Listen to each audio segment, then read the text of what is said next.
Hello to our second tutorial, and that's the Asura installation. As you can see, this will be the Asura Design Sets Manager or the eShop. And for this one, we don't actually need Oxygen. We only need Asura and the plugin that's going to power the eShop. So that will be WooCommerce or Easy Digital Downloads.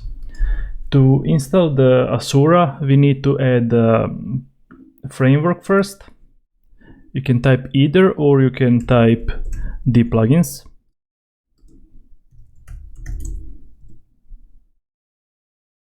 And you are going to find the Aether DPlugins framework.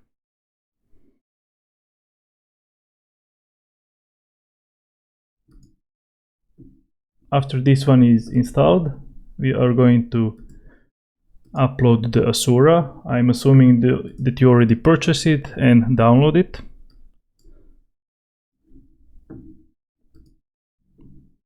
And after the plugin is installed, we're going to activate it, same as any other plugin, and then we are going to go to Aether and Asura and press this button. And if you see database here, then that means it's working. If you don't see it, please try to reinstall the plugin and press this again until you don't see the database. Perfect.